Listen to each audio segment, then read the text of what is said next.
Hi everyone. So in our journey of bacteriology, we have definitely come a long way, and now we are here with our discussion of MRCS. What is MRCS? It's the bacteria which do not stain well with grams. So which are not going to be, I'm not going to call them positive or negative. They're just the ones which are gram poor. And what is MRCS? The M stands for mycoplasma.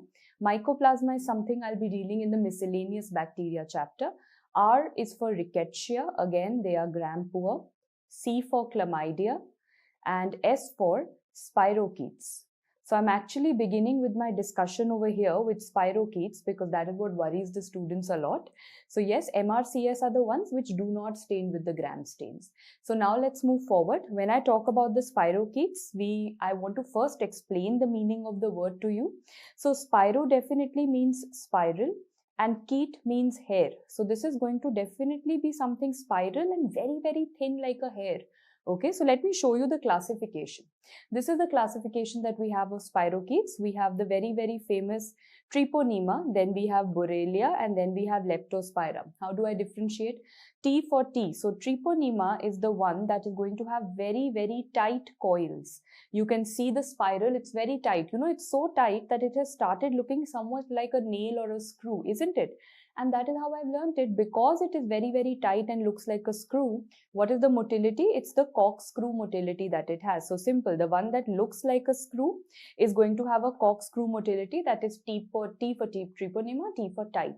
Now we come to Borrelia. Now Borrelia, I will teach you in a while, has everything la, lu like that. There'll be louse, there'll be Lyme fever, there will be something called lashing motility. So all LLL things will come that we'll study in a while. But please note that Borrelia is something, like I told you, has lashing motility. Why? Because look at the coils. They are definitely gonna be loose coils. They are not the tight coils. So simple, Borrelia is going to have LA for lashing motility because it has loose coils in it. Finally, coming to Leptospira. Leptospira is just motile. There is no name given to it, just a motility it shows. But can you see this is differentiated because the ends are hooked. Leptospira has hooked ends. So how I have learnt it is Leptospira is lapeta hua. Lapetna means folded, na? So Leptospira is lapeta hua in Hindi. That is how I've learnt it. So lapet liya, that is folded. Simple. Treponema has tight, T for T tight coil. Borrelia has loose coils. Leptospira is lapeta hua. Treponema has corkscrew motility, Borrelia has lashing motility. But you know, when all of these are motile, whenever I say something is motile, you automatically agree that, ma'am, it must be having a flagella. Now the difference over here is that they don't have a flagella. You will never see a flagella coming out like this or a flagella coming out like this. No, go back to your general microbiology chapter. I have taught you that this has an endoflagella, a flagella that is hiding inside. You can call it an axial filament or an endoflagella. Where is it hiding? Do you remember from your general microbio chapters? That is in the periplasmic space. It is hiding in the periplasmic space, and that is what is important about it. So over here you will easily be able to see that there is a flagella which is coming somewhere in the periplasmic space. Over here also you can see that this is the periplasmic space, and here I can see this dot dot dot flagella hiding. It's not going to come out, it's going to stay inside. So endoflagella. Moving on to classification of the first member, that is Treponema, and I know all of you are aware of Treponema pallidum because that causes the most important venereal syphilis. Venereal syphilis means the one that is sexually transmitted, right? Apart from that, so this is the STD wala. But first I'm going to finish off the chota wala one. That means we have non-STD. That includes Treponema endemicum. Of course, that is going to cause endemic syphilis. So simple name. Endemicum causes endemic syphilis. Then we have Pertenue and Cariatium. So remember, P is not for P. Again, if you by now have studied path and micro with me, you know that my favorite mnemonic, and somehow that fits everywhere, is P is not for P. So that means that if they ask you who is causing pinta in yours, so P is not for P. Pertenue is causing yours and Cariatium is causing pinta. So remember that P is not for P. Repeating, Treponema pallidum, everyone knows, sexually transmitted syphilis. Endemicum, endemic syphilis. Treponema pertenue doesn't cause pinta, it causes yaws, and Treponema cariatium causes pinta. So a quick review of these three things. This is only important if you're trying to get better marks in micro, because we know that yaws as a disease has been eradicated from India also, right?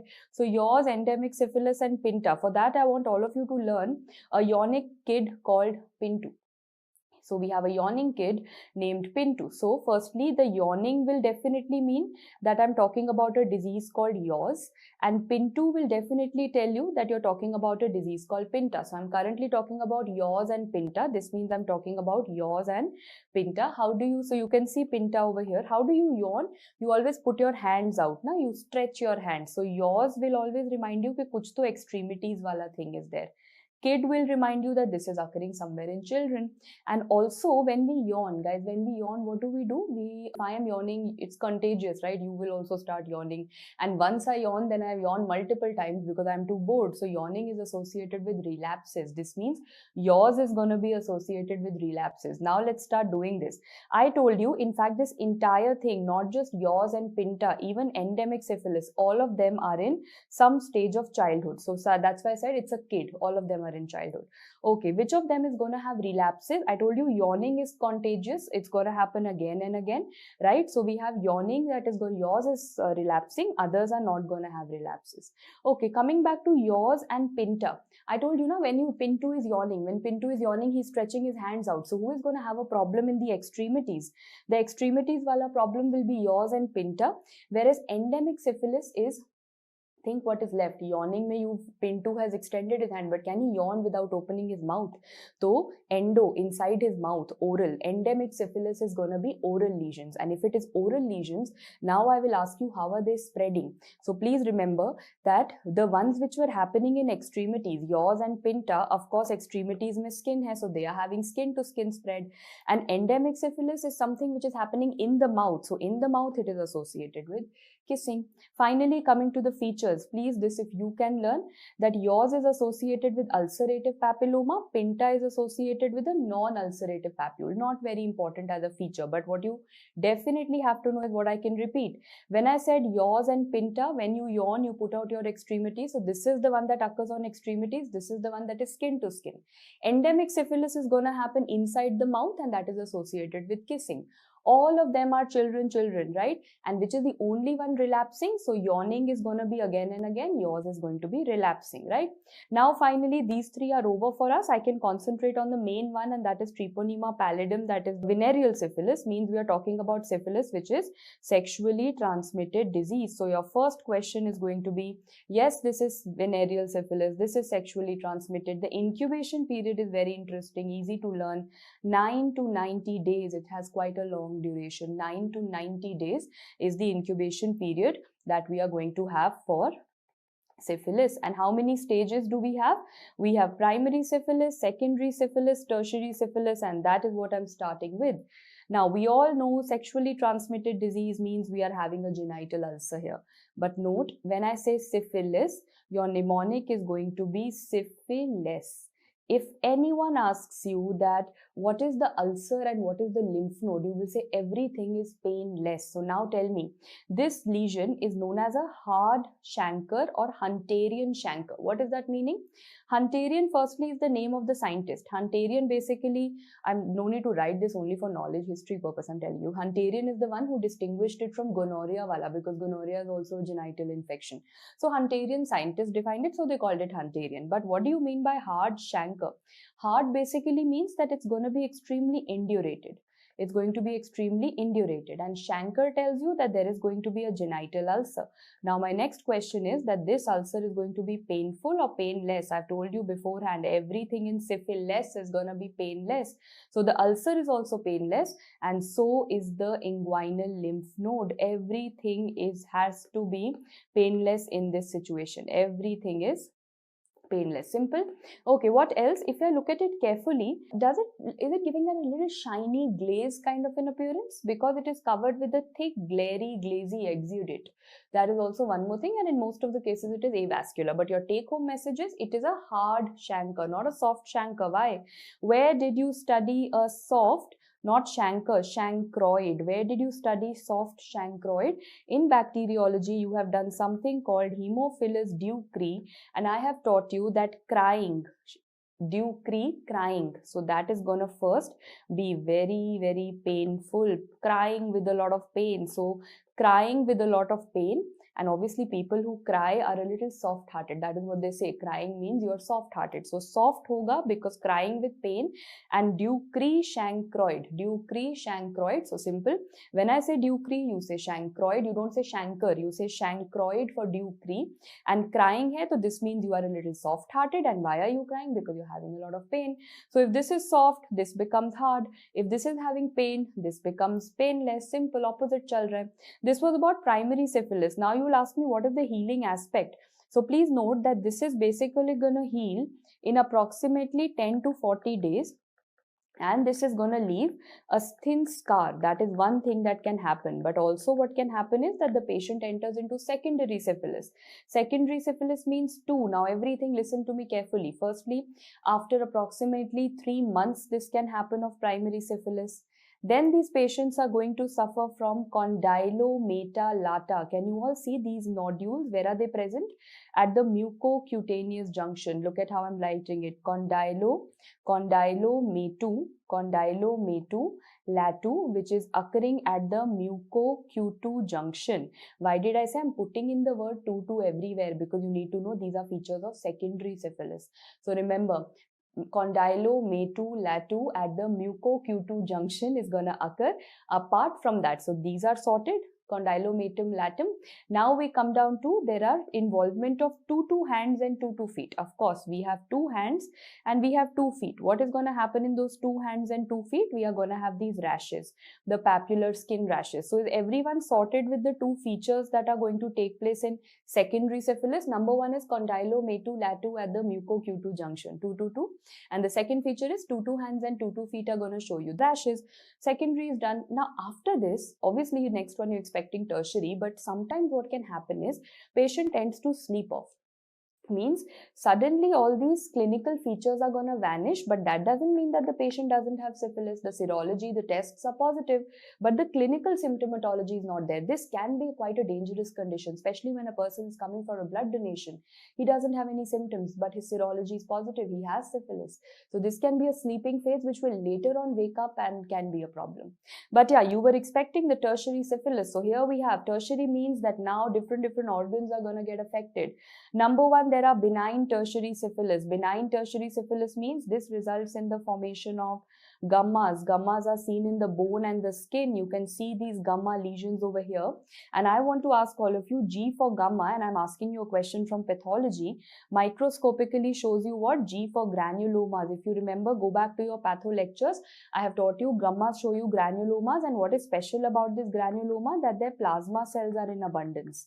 This one word I have taught you in pathology also. So benign tertiary syphilis done. Other than that, there's a heart problem, cardiovascular problem, there is a central nervous system problem.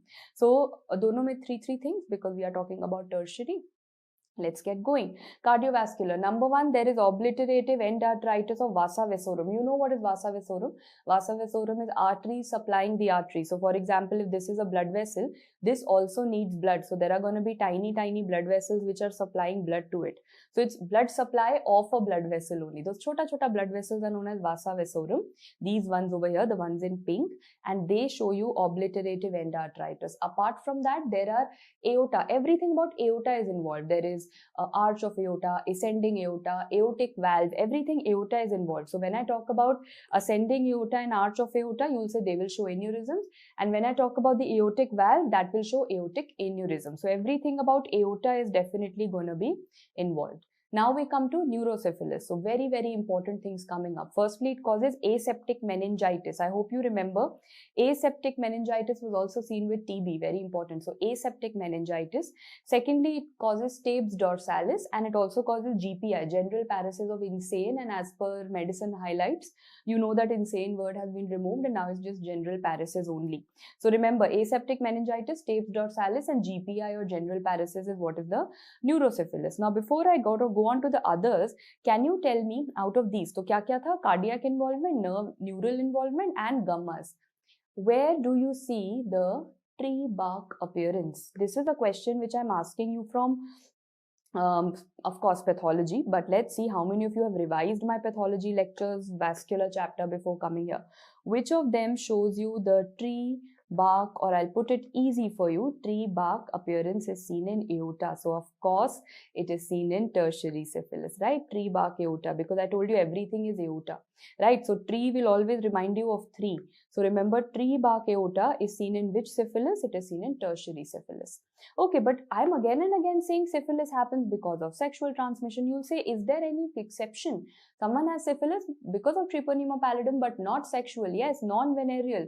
Who will get non-venereal syphilis? Someone who's one of probably us, healthcare workers, because we are dealing with the patients. Maybe we are dealing with the patient with genital ulcer, but tell me, if it is a non-sexual route, see, till the time it was a sexual route wala syphilis, it was happening on the genital regions. If it's a non-sexual route, like in healthcare workers, you are touching and dealing with the patient with your hands.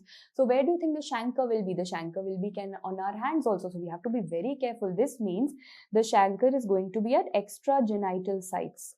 The chancre is going to be at extragenital sites. Also tell me, that is because it basically depends which part of the body is touching it, right? But if someone gets it via blood transfusion, then no part of the body is touched, no part, right? There is no body to body touch. So this means there is not going to be any primary chancre only. So these are some exceptions. If it is a non-venereal route, for healthcare workers, you check out for extragenital sites. For blood transfusion patients, there will not be any primary chancre. What is another route? What is the mother?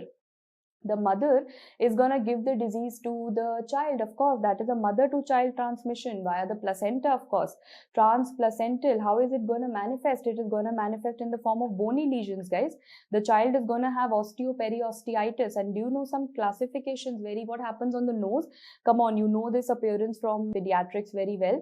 There is a saddle nose, and what is happening in the tibia or the shin? There is a saber shin. So basically we see that all the bony manifestations come up if it is a mother to child congenital syphilis involvement. Okay, now let's move forward. We are up for the lab diagnosis. What specimen will you take up? That depends whether you're in primary, secondary or tertiary phase. If you're in your primary phase, you will go in for the genital ulcers. If you are in the secondary, tertiary, if it's involved the heart and the nervous system, then you will go in for blood and CSF. So depending on the stage we do. And which microscopy? Come on, you've seen this picture earlier also. Which microscopy? Because they are very thin, we have to use dark field microscope, isn't it? Dark field microscope. Why? Because this is a very patla sa. This is a very thin organism, and for thin organisms we use dark field microscope. Okay, so what is the movement? It tends to have a forward backward movement. That is the kind of movement it shows you. A forward backward movement, and not only is it moving forward backward, it can bend at 90 degrees. It can also show bending at 90 degrees or right angle. So simple, very patla organism. That is why I had to look at it on dark field microscope. Will keep moving forward backward and is going to bend at 90 degrees. Bichara spirochete is like a first year fresher. I remember when we had just joined MBBS and at that point of time ragging was not so strictly banned as it is now, and I feel it's good that it's banned. But yeah, there was a basic healthy interaction that all of us used to have with our seniors, and there was a rule in our college, we had to become spirochetes. Whenever we used to see a senior in college, be it a MBBS senior or MD or any senior, we had to first move front and back in front of that senior, and then we had to bend at 90 degrees and wish that senior. That was just a rule in our college, and just I would say healthy interaction. There was nothing as ragging as I can call it. But yeah, since that time, ever since I've read spirochetes, I've always been reminded of my fresher days in MBBS. Anyway, so they move front and back and they bend at 90 degrees. Okay, but if you say that no, I don't have a dark field microscope, put some stain and let me know. So whenever you want to make something thick, for example, if a bacteria is very thin and you can't see it under a light microscope, you will start depositing something around it. You will start making it wear very thick jackets and thick clothes so that it looks mota, it looks bigger. And that is what you're doing. You're adding a lot of silver. What are the silver stains?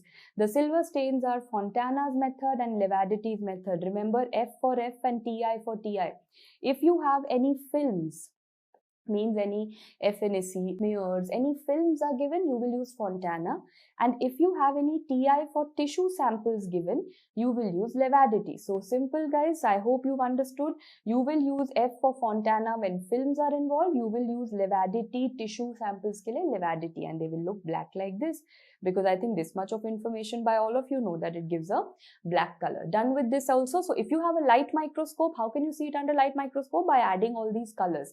If you have in dark field microscope, then this is how you're going to look at it. But you cannot escape the serology. What is the serology? There is a non-specific and a specific. Of course, I'm going one by one. Let me tell you about this. Please note, Wassermann is a complement fixation technique which hardly anyone does. I had mentioned Wassermann is a complement fixation technique way back in immunology chapter also. Cahan test is also a tube precipitation test. Again, something which is not done nowadays. What do you have to know in the non-specific tests are VDRL and RPR. We are going to understand them, see their photos, do their differences and everything about it. Then let me tell you, whatever I'm doing till now still remains non-specific. Then I'll tell you this one slide about specific. So abhi ke liye, Wassermann complement fixation not done. Cahan's is a tube not done. VDRL and RPR is done. So what is VDRL? VDRL name was given because of Venereal Disease Research Lab. This is named after a lab, Venereal Disease Research Lab, and this is basically done on slide. This is a slide test that is performed. You can see a very thick slide with these wells inside it. Hai na? So I've shown you the side view so that you can see that, yeah, it's a glass slide. Okay, so VDRL is done on that, and now you'll say that at the end of it, ma'am, at the end of any serological testing, means you're trying to find out antibodies in the patient. Means you will have to do an antigen-antibody reaction, and that is how you will do the testing, right?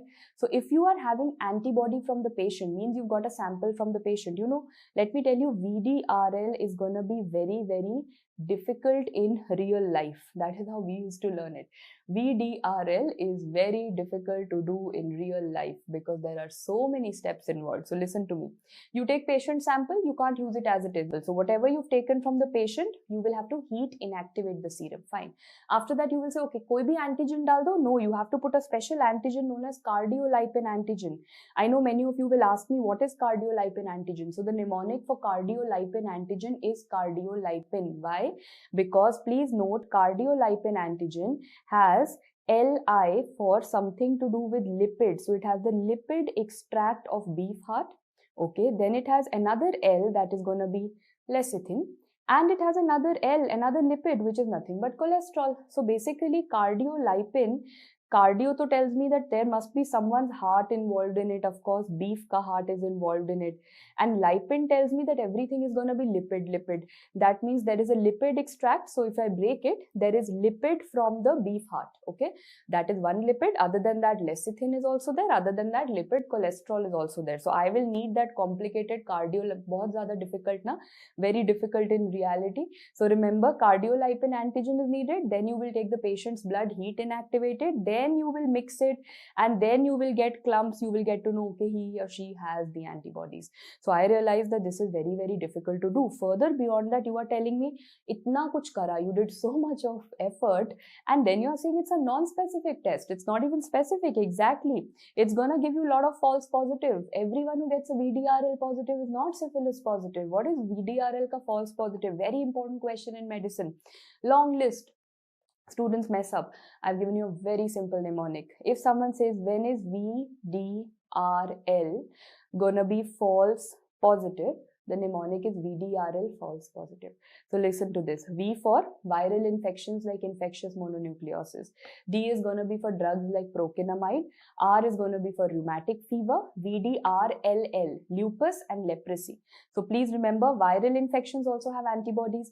Drugs like prokinamide can ship drugs. They can definitely cause antibodies. Rheumatic fever has antibody. SLE, lupus, so definitely has a lot of antibodies. Leprosy can also produce antibodies. So I have analyzed VDRL, so I have done. What is FP? First trimester of pregnancy can also sometimes show you false positive VDRL.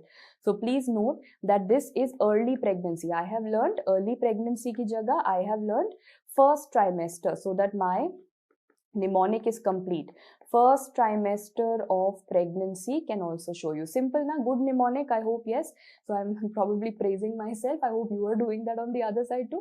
Viral, drugs, rheumatic, lupus, leprosy and FP, first trimester pregnancy. So itna kuch kara, but it turned out to be false positive. So now you will say that VDRL has a lot of issues. So can you compare it with the next method, and that is RPR. What is RPR? RPR is rapid plasma reagent. So now whatever you studied for VDRL, let's do ulta. Tell me, in VDRL, what all samples could you take? Any sample of your choice. VDRL, you could take blood, you could take CSF. RPR has a problem, all except CSF can be taken. So tell me, which of these will you use for the diagnosis of neurosyphilis? देखो, neurosyphilis मतलब something anyway, neuro something, neuroanat, neuroradio, neuro something is always complicated. That means that neuro wale ke liye you will have to use the complicated test. If they ask you what is the investigation of choice for neurosyphilis, you will say, okay, neurosyphilis is anyway, neuro matlab complicated, let me use the very, very difficult test in reality, that is VDRL. This is sorted. Okay, now tell me, in VDRL, what were you going to do? Did you need to preheat everything? You had a problem. You had to preheat the serum, hai na? RPR mein you don't have to do that. In VDRL, did you have to prepare that cardiolipin antigen and within 24 hours you had to use it? Yes, I had to prepare that cardiolipin antigen. In RPR, you can directly use the antigen. You don't have to prepare any cardiolipin antigen. Next, did you have to pick up a slide in VDRL? I told you that glass slide, na? I showed you that picture of a glass slide. So you had to slide hai, matlab you will have to look at it under the microscope. So that's another problem. A microscope also you need. RPR says that no, I'm a simple card test. I'm a rapid test. My name is only rapid. I'm a rapid test. I will not need any kind of microscope. So look at this. If they show you this kind of a paper, a card, and they have written RPR carbon under it, you know they're talking about the rapid plasma reagent test. So now tell me that RPR is saving so much. Rapid hai. Neither do I have to do anything to the patient sample, nor do I have to do anything to the antigen. I don't need a microscope. I don't need a slide. So obviously, when you are being given so many facilities, it's going to be costly. And VDRL mein everything to ma'am I am doing. I am treating the sample. I am preparing the antigen. I am only looking at it under the microscope. Sab mujhe hi karna hai, to what will the company charge for? It's going to be slightly cheaper. Just a story so that you can learn it. So remember, VDRL is a very, very difficult test in reality and RPR is a very, very rapid test. But all said and done, all of these were falling under the non-specific variety, because now I go on to the specific tests. I know first their names are only so deadly, and I also know there's a lot of controversy around it. So I'll sort that out. The specific treponemal confirmatory test. What is that? FTA absorption. So that means, first please everyone write the full forms with me. Fluorescent treponemal antibody absorption. So see, every word will tell you treponemal antibody. Fine, I'm testing antibody by something known as absorption assay. By something known as absorption assay. So FTA absorption is going to be the first thing. Second, what is TPI? TPI stands for treponema pallidum immobilization, and you have to know their full forms. You know why? Because then only you will be able to know my mnemonics. So treponema pallidum immobilization. Okay, what is TPHA? Again, I'll write TP, so everywhere is treponema pallidum only. HA is going to be hemagglutination assay. It is something to do with hemagglutination. So hemagglutination assay.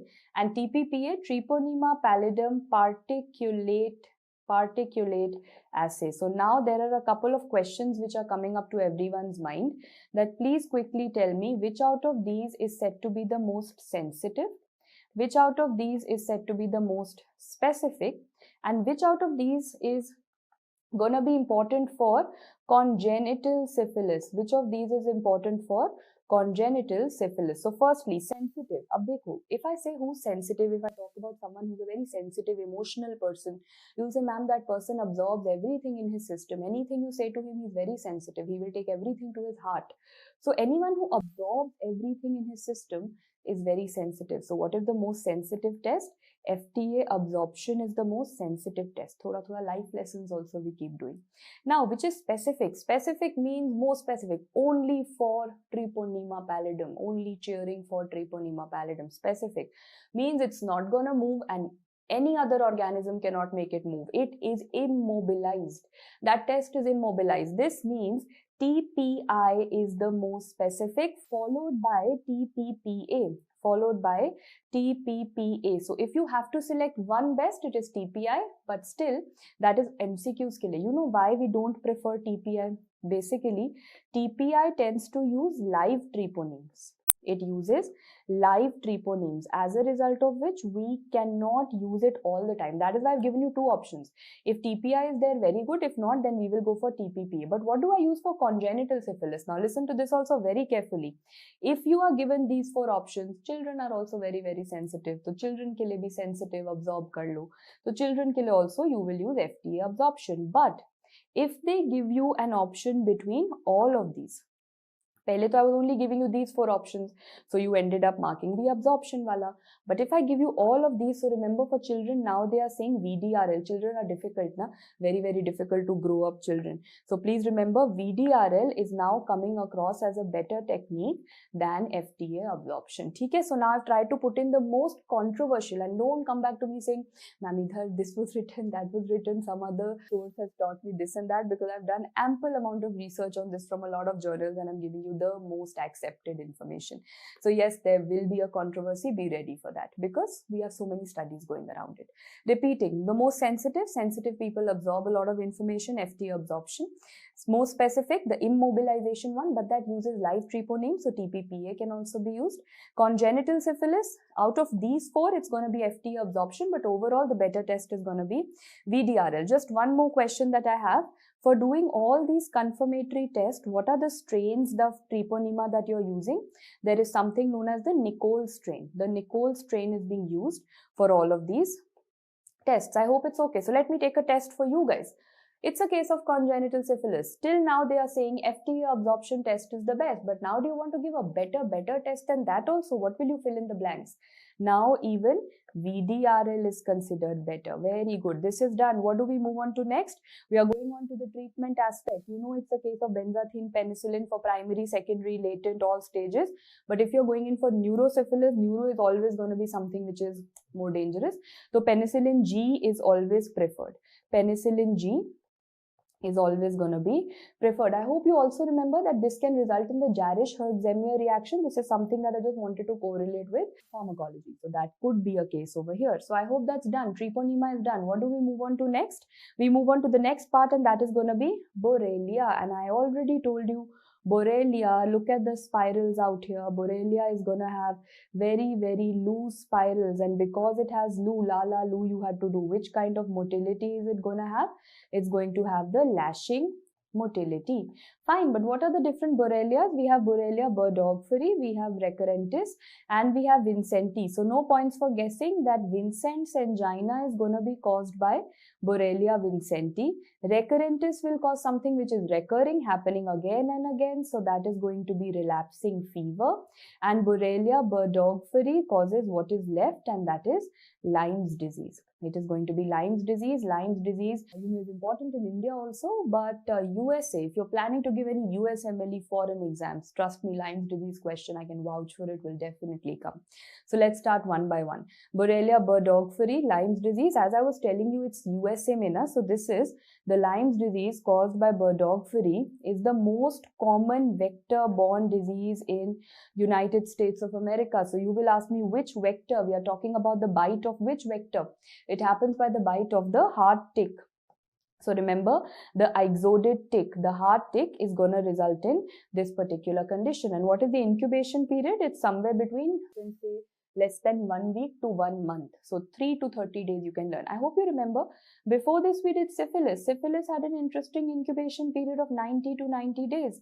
Now I'm talking about Lyme disease. Lyme disease has an incubation period of 3 to 30 days, and it happens by the bite of an ixoid hard tick.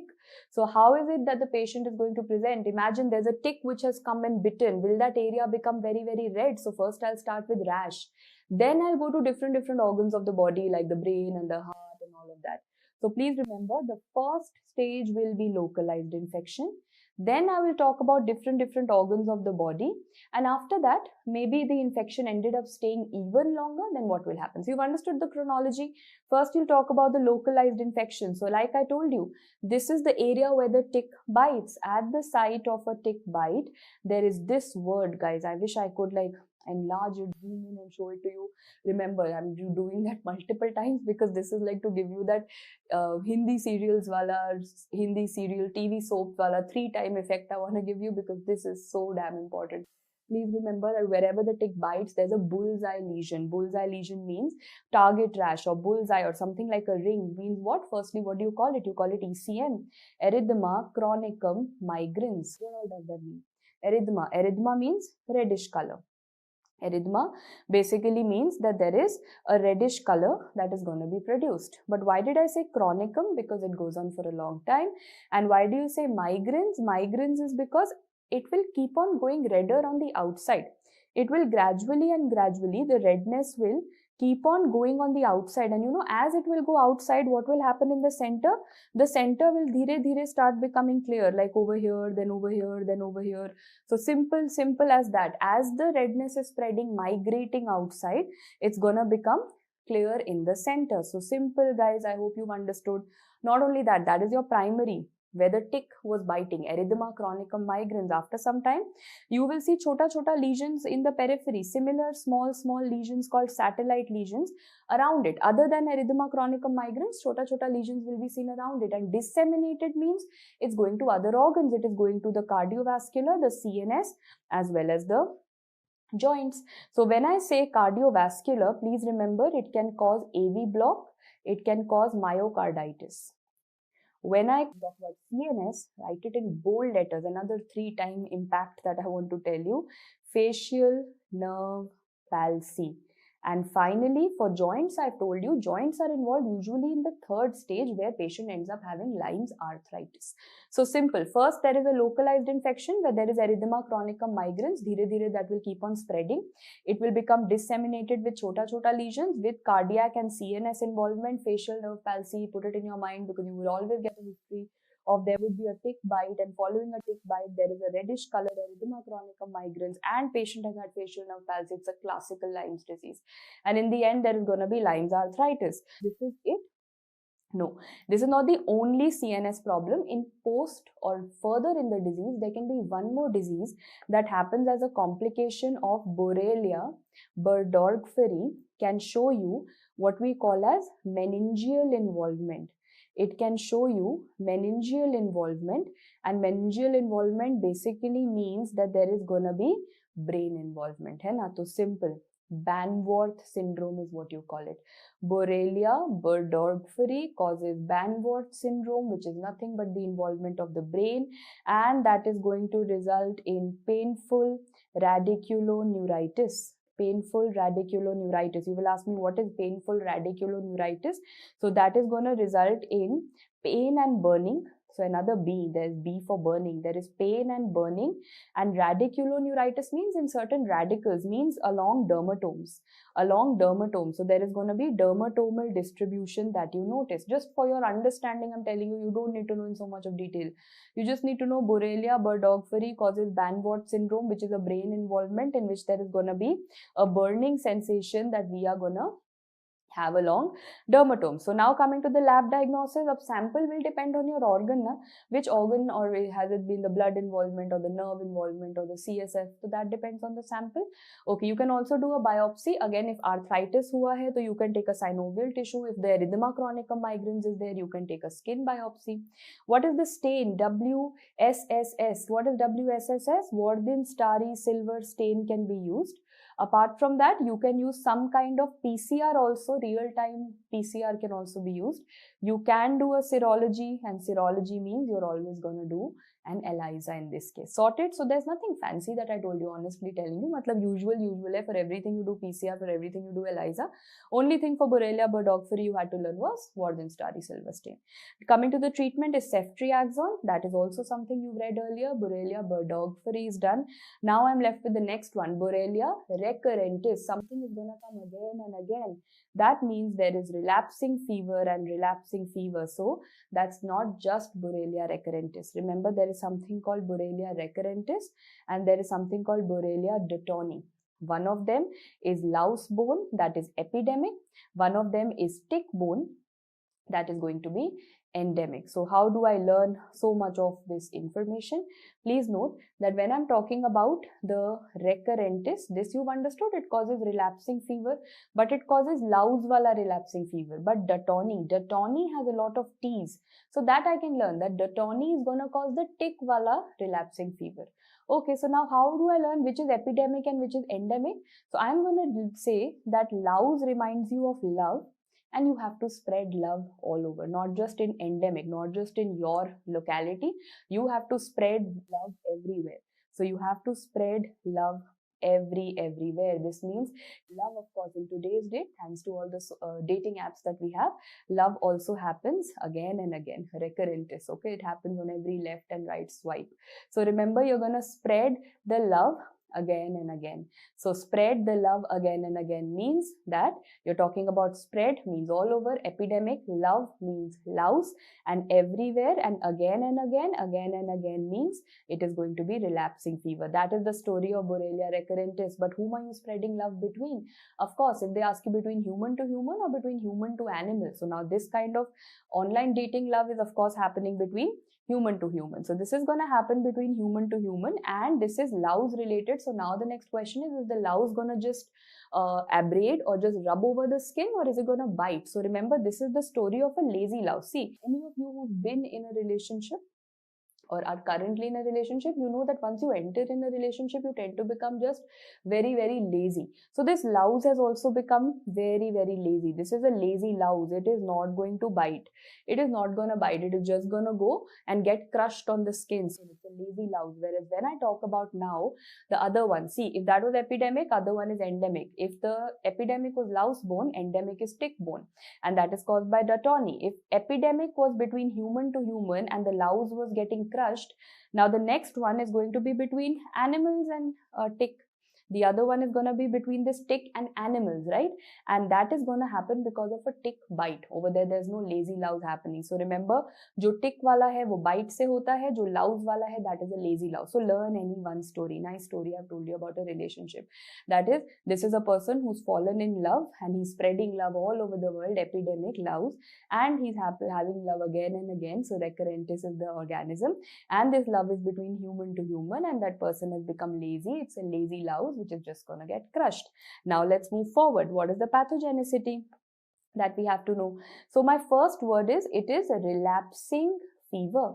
All that I'm going to say is fever is going to come, fever is going to go, then come again, then go again. So remember, the incubation period is roughly 2 to 10 days. Fever lasts for 3 to 5 days. This is the duration in which the fever lasts.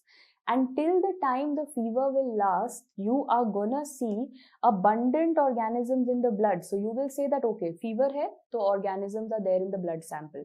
After that, the patient is gonna go absconding, no fever for 4 to 10 days. This means the blood is now not gonna show you any organism. So simple, how I have learned it is, if fever is present, organism is present.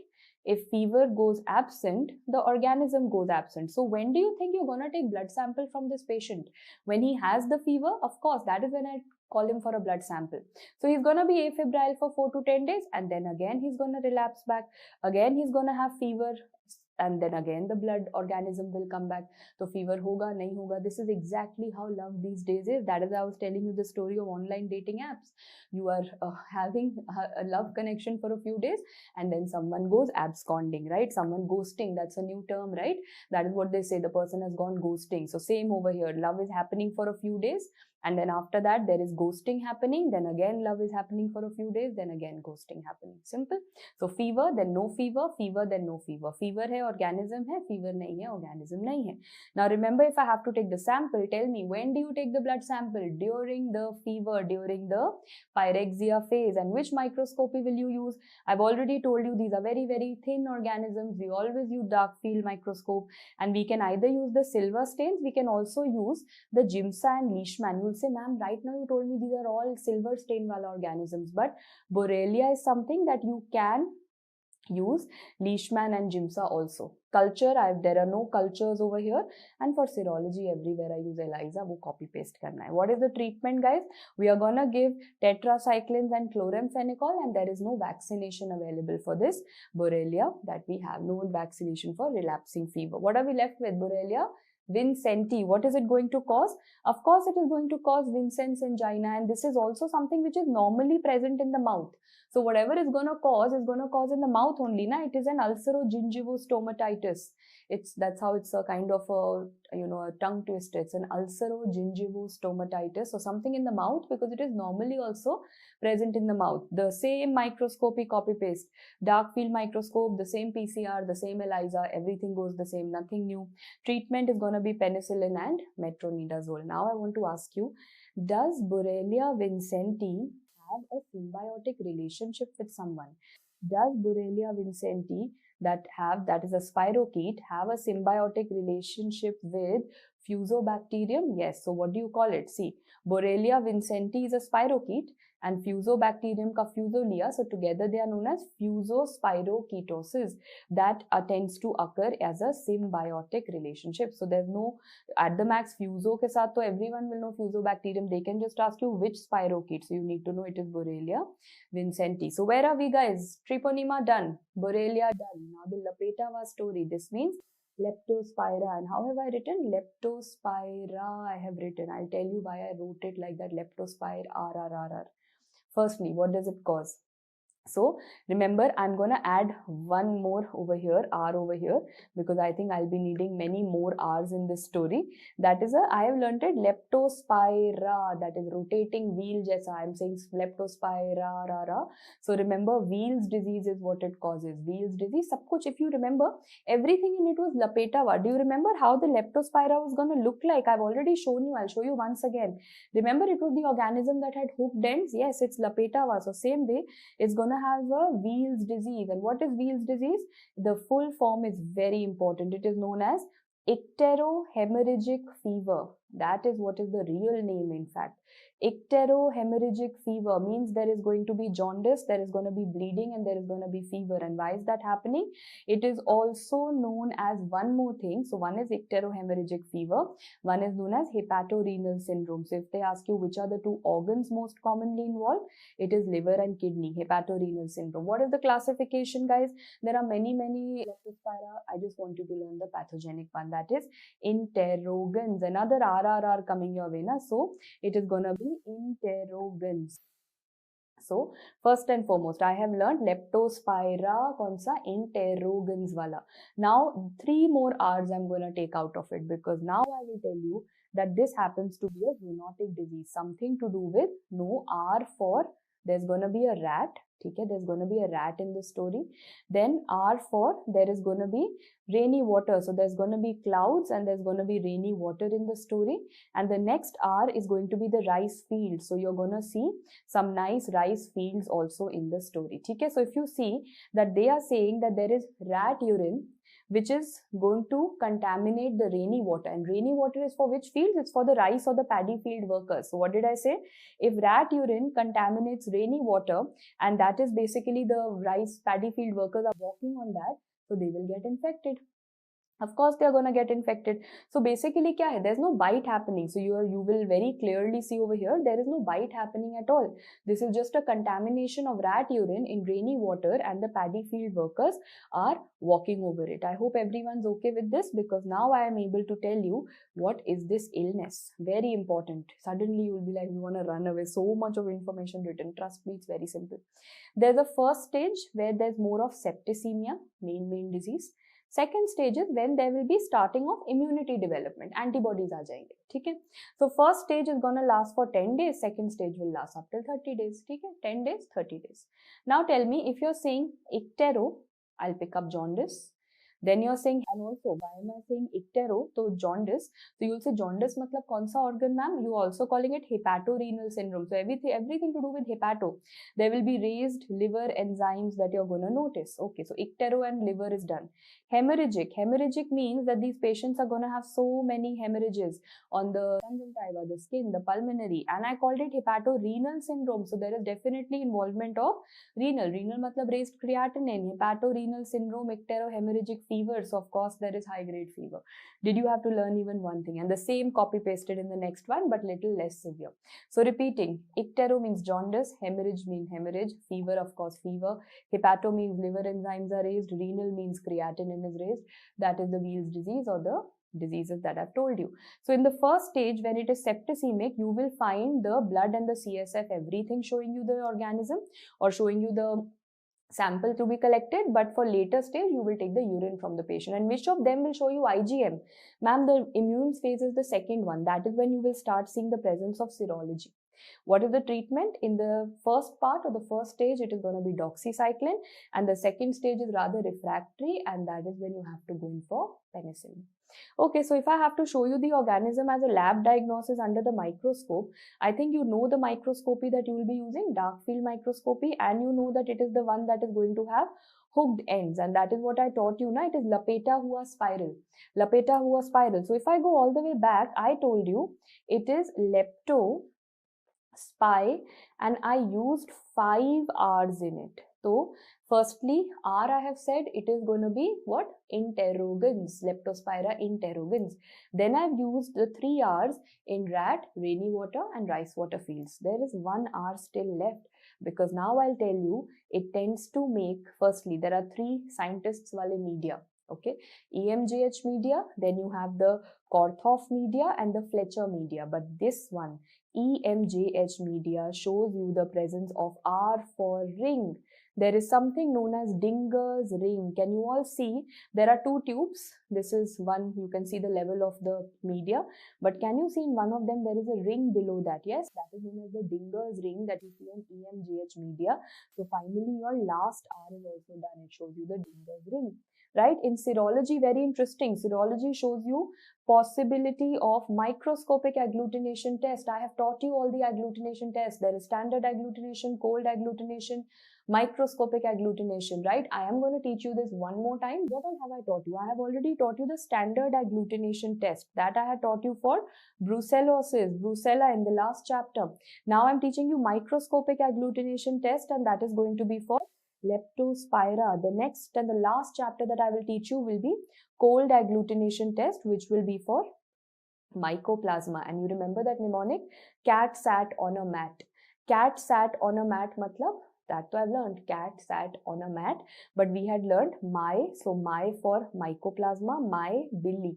My billy. So that means mycoplasma, brucella and leptospira. So cat sat on a mat, my billy. I will be repeating this mnemonic once again when we are left with mycoplasma, right?